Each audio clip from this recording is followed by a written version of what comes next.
चाहता हूँ मैं कुछ ऐसा काम कर जाऊं, कतरा कतरा लहू का वतन के नाम कर जाऊं। दोस्तों, हमारे प्यारे भारत के गणतंत्र दिवस पर आप सभी को हार्दिक शुभकामनाएं। आप सभी को ये तो मालूम होगा ही कि 26 जनवरी 1950 को हमारा संविधान लागू होने पर गणतंत्र दिवस मनाया जाता है। लेकिन क्या आपने कभी सोचा है कि 26 जनवरी ही क्यों? ऐसा क्या है इस तारीख में? आइए जानते हैं इस वीडियो में।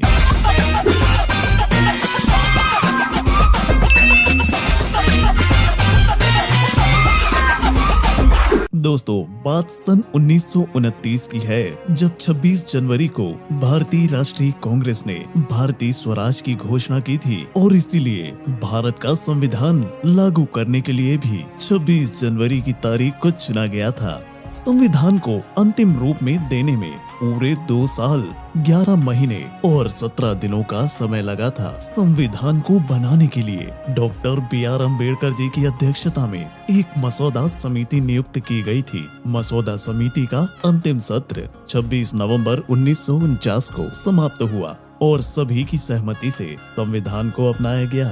26 जनवरी 1950 को इसे देश में लागू किया गया और आज 72 सालों के बाद इसी तारीख को हम गणतंत्र दिवस बड़े ही गर्व के साथ मना रहे हैं। संविधान की संरचना पूरी हो जाने पर संविधान की 2 प्रतियां, एक हिंदी में और दूसरी अंग्रेजी में, श्री प्रेम बिहारी नारायण रायजादा जी ने अपने हाथों से लिखी थी, जिसे अपने हाथों से लिखने में उन्हें पूरे 6 महीने का वक्त लगा था और इसके लिए उन्होंने सरकार से कोई भी मेहनताना नहीं लिया था। बस एक मांग की थी कि वे संविधान के हर पेज पर अपना नाम लिखेंगे और आखिरी पेज पर अपने साथ अपने दादाजी का भी नाम लिखेंगे और भारतीय संविधान की हिंदी व अंग्रेजी में हाथों से लिखी हुई ओरिजिनल कॉपी आज भी संसद की लाइब्रेरी में मौजूद है। दोस्तों, 26 जनवरी को परेड के दौरान महामहिम राष्ट्रपति जी को 21 तोपों की सलामी दिए जाने की प्रथा है।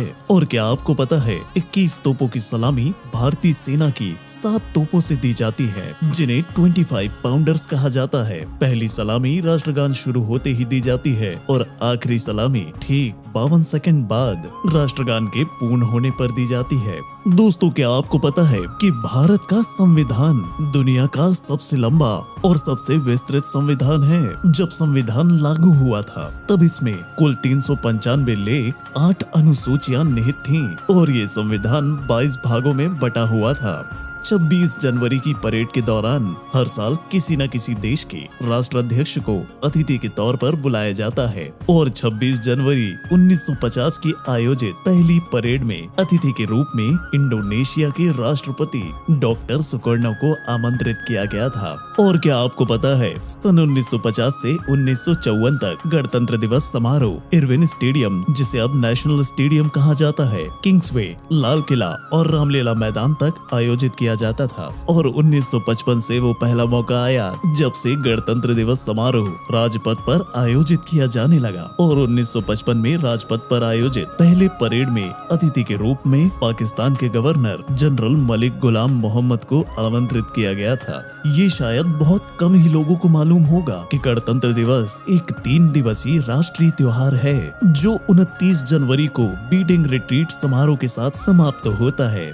दोस्तों, इस वीडियो में मैं आपसे लाइक और सब्सक्राइब करने की रिक्वेस्ट नहीं करूंगा, बस इतना ही कहूंगा कि अपने वतन से प्यार करें, जहां भी जाएं अपने प्यारे भारत देश का नाम रोशन करें और ऐसा काम करें कि हमेशा अपने देश के काम आए। मेरी वीडियो में अंत तक बने रहने के लिए आप सभी का धन्यवाद। जय हिंद, जय भारत।